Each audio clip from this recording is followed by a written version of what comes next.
Hi everyone, Janie here, and in my video where I showed you my floating skunk card, I asked you all if you would vote on that card, and that if you voted and also if you left me a comment saying that you wanted to see a tutorial on that style card, that I would do it. Well, I am a girl of my word, and I am going to show you how to make a step slider card. So let's head on over to the craft table and I'm going to show you. In this video, I am going to show you how to make this card fold. I'll be giving you dimensions and where to score. I'm also going to show you how to create these braces, which fold up nicely with your card, but when it's open, it prevents your card from sliding out too far. And I'm going to be showing you how to make the slider. But before I get started on all of that, I had a lot of people that are Cricut users that were interested in this card, and so I kind of wanted to address that a little bit as well. So this scene that you see here in the back was created using Campin' Critters, and there are plenty of scenes in here. They're absolutely adorable. And I made this at 4 3/4 inches. So that's how tall the whole scene is. And it fits nicely. And actually, I could have made this card probably a 1/4 of an inch thinner. Thinner? That's not the word. Skinnier? Anyways, I could have made it about a 1/4 of an inch smaller, and then it wouldn't have shown here on the edges like that. So it just kind of depends on what you want to do. And then the skunk is also from that same set or cartridge, and I cut that, I believe it was at 1 3/4 inches. And then the waves here, there you go, you can see that, they actually go above this fold, and that's because I wanted them to come up higher with the skunk, so it looks like he's, more in the water. And there's all kinds of scenes you can create for this. You don't have to use your Cricut cartridge, or you can use many Cricut cartridges and do completely different scenes altogether. But I'm going to show you later in this video what else you can do with this card without creating this scene in the back. For those of you that don't have a Cricut or a Silhouette or any way to do this, so don't worry, I'm going to show you another way to use this card. I also wanted to show you that I made the little waves on here with stickles, but actually those are different layers of cardstock that I cut. And then I just put the stickles right along the edges. But in reality, if you're really good at this, you didn't need to make several layers like I did. You could have just used the stickles to draw that on there. But I just thought it would give a nice little shimmer to the waves in the river. What you're going to need to make this card is a piece of cardstock that is 12 inches long. Okay? Now, how wide it is up to you. The skunk floating down the river, that was 6.5 inches wide. This one here is 5 inches wide, and you can make it any width you want to fit your envelope or to fit whatever you're going to be putting on the card. So that's not going to matter. It's just that the 12 inches, that's what's going to matter. And so we're going to score this, no matter how wide it is, we're going to score the 12 inches like this. We will score it at 3 inches and 6 inches, 8 inches, 10 inches, and 11 inches. So those are our score marks, and we're going to start with this back one, and it's going to be a mountain fold. So it's going to fold like that. The next fold is a valley fold, then a mountain fold, valley again, and then mountain. Okay, and as you can see, it's spreading out a lot, which is where the braces that we're going to make come in handy, because some cardstock is thicker than others, some will stand up better, and some will not. And then it also depends on what you decorate it with. The weight could pull it out. But this is what it's going to look like. And now for the braces, you are going to need 1-inch wide strips. So 1 inch, and then we're going to have a 4-inch one, a 3-inch, and a 2-inch. And each one is going to be scored a 1/2 inch from each end. So a 1/2 inch from 4 inches is 3.5. And actually, to make this easier, I'm going to turn it around because it's hard to get into this little 1/2 inch mark here. So I'm going to score it again at 3.5. Same thing here. We have a 3-inch one, so a 1/2 inch in is 2.5. And again, I'm just going to turn that around and then score it again at 2.5. The 1 inch, we're going to score, or excuse me, 2-inch one, we're going to score at 1.5 inches. Turn it around and score it at 1.5 inches. Just because it's easier, it's still a 1/2 inch from each end. And we are going to be using these for the braces. Oops, I almost forgot something really important while we were scoring. So let's go back to this. We are going to also score the halfway mark on each one. So for the piece that is 4 inches long, we're going to score that at 2 inches.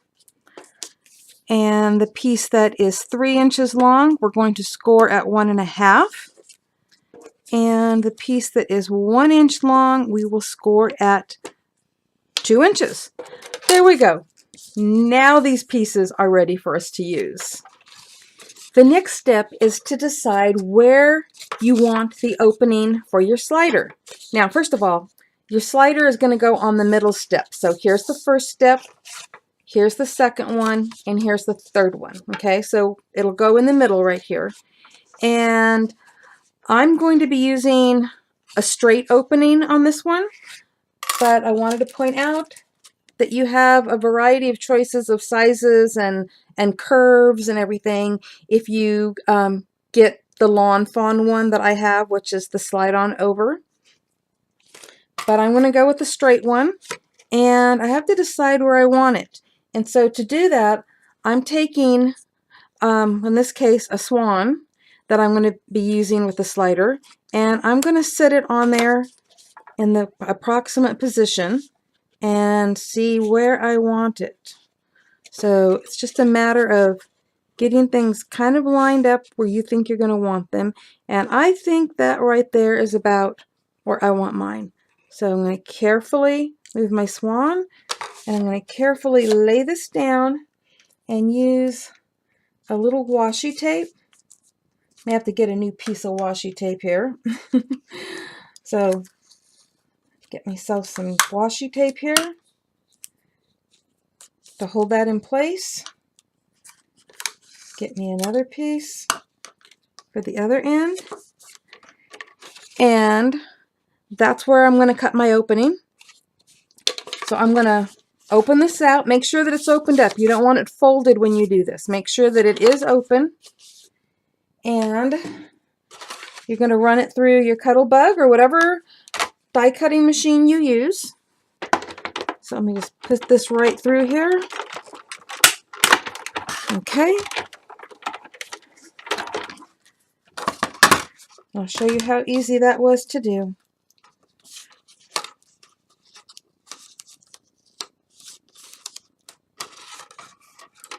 There's the little piece that came out, and there is your opening for the slider.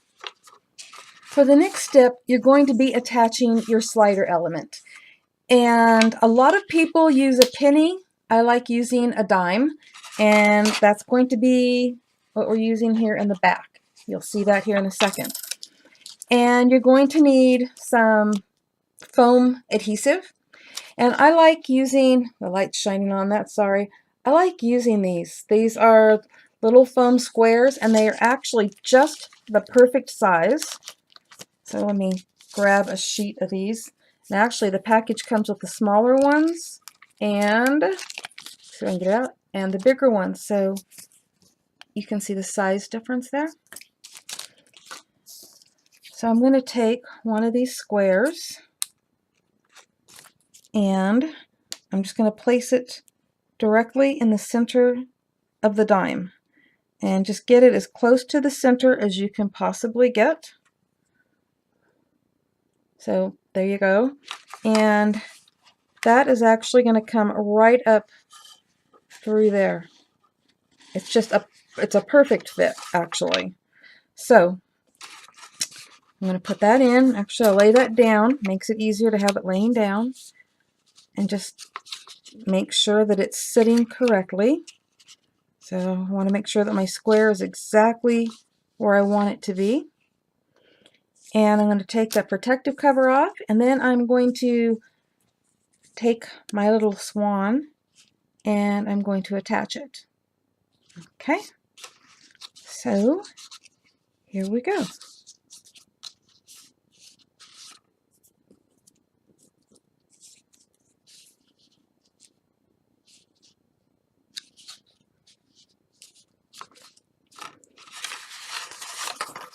And there's the swan. It can move right along that opening. So, isn't that really cool? So, now I've showed you how to do the fold. I've showed you how to make the opening and how to attach your element. And I still have to show you how to put the braces on underneath. So, that's what we're going to do next. Okay, I fibbed a little bit. There was one other thing that we needed to do, and I'm just getting ahead of myself. So, you don't want this like opening right there. That just looks a little bit tacky. And so what you do for that is you cut a piece of cardstock that is 1/4 of an inch shorter than the width. So where I have a 5-inch wide card, then this is 4 3/4 inches. And then you want it to be 1 3/4 inches tall, because this is our 2-inch space right here. So we want this 1 3/4 inches. And for me right now, it's 4 3/4. But if you had, let's say, a 6-inch one, then you'd make it 5 3/4. So just 1/4 inch shorter each direction, actually, you know, for this. And I know I'm totally confusing you, but trust me, 1 3/4 by 1/4 inch shorter than whatever your card is. We're going to turn this over, and I'm going to be using my 3D foam tape. And the one I'm using, I've showed you guys before. I absolutely love it because it comes with the skinny and the wider. And in this case, you want the skinny. So we are going to put a strip along the bottom. And on each side, we do not need it across the top here. So you're just putting it on the bottom and up each side so that it looks like this. And then we're going to peel off that wonderful protective layer over the foam tape. And we're going to put it right here. So we're going to be covering up the dime, and at the same time we're giving it the same pretty background that will show through the opening there. So just line it up.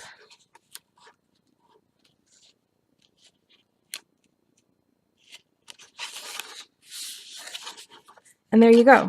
So now what happens is it's the same color showing through. It's not some like weird strange opening, but your element can still move. So now it's time to put the braces on the back. So for this, I'm using 1/2 inch double-sided tape right here. And I'm going to put that on each end. So where we scored each end at a 1/2 inch, that's where I'm going to put the double-sided tape. And so that I really don't bore you while I'm doing this, I'm going to put it on and I'll be right back. So now I have the double-sided tape on each end, and I've actually folded them to kind of look like a V with little wings sticking out, or a bird flying, but that's how you want it folded.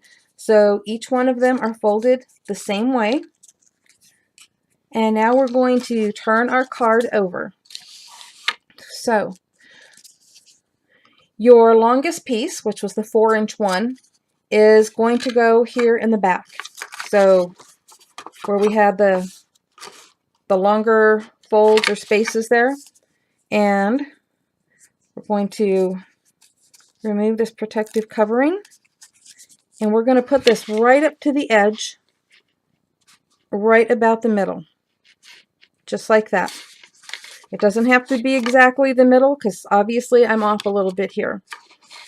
And peel off that protective covering, fold that up,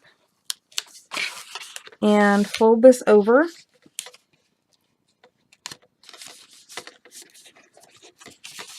So that it attaches like that. And it folds on the inside, so just folds right away. Okay, we're going to do the same thing with the next one. So this was the 3-inch one, and it's going to go, well, maybe it's going to go, if I can get this off, there we go. It's going to go right here, so we'll try to line it up with the other one we did. And just like that, we're going to peel off the other protective strip, fold this,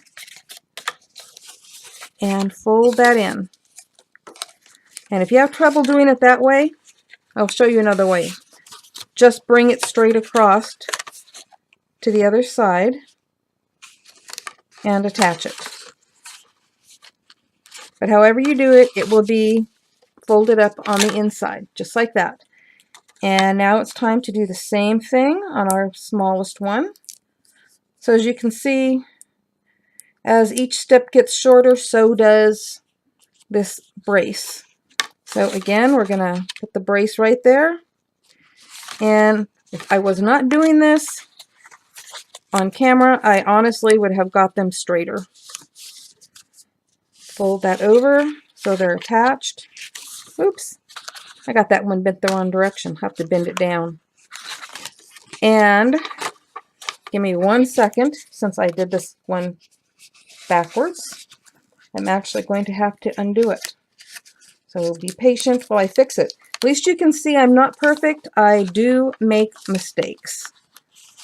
Okay. Get that folded under, and I will hook that up better in a minute. Let me get it folded right. Okay, and there you go. The little braces, let me see if I can get it sideways. The little braces keep this from spreading out way too far. It kind of keeps everything, you know, opening the same distance and looking really nice.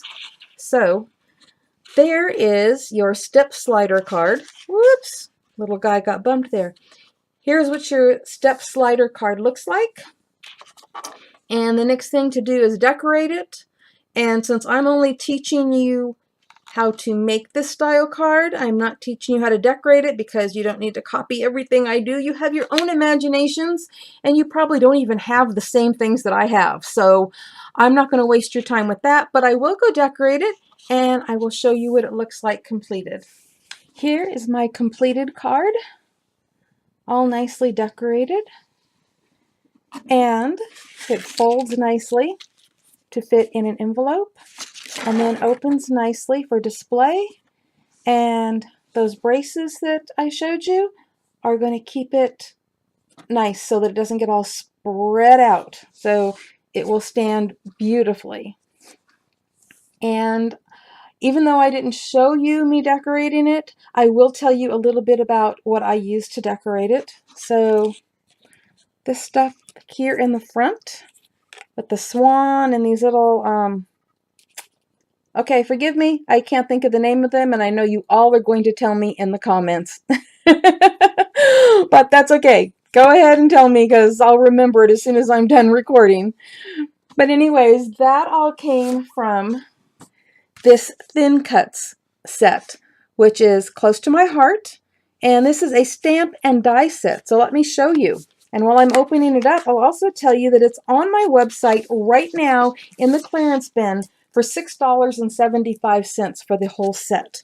So it includes all of these stamps that include some sentiments, waves, which I used, on here. I'll get it closer here in a minute. Swans going different directions, flowers, all of that stuff, and all of these matching dies. So it's not just one die. There's like dies to cut out everything except for the words. So that entire set on my website, I will put a link below in the description box, is in the clearance bin right now for $6.75. And the other stamp set I used is this one right here by Santoro, and it's just adorable. And I use that on this back piece here. I'm going to open it up more so you can see it. And what I did was I stamped the flowers and the butterfly a second time and cut them out and layered them on with foam tape to give it a little bit of dimension. And then I colored the background lightly with chalk, and the images were colored with colored pencils. So there it is. And I hope that you like this card fold, and I'm sure you'll think of many ways to use it, because these are just a couple ways, you know. These two right here are just a couple ways to do it, and I'm sure you're going to come up with many more that are just as awesome, if not better. Thank you all for watching today, and I hope that tutorial wasn't too long or too complicated or not complicated enough.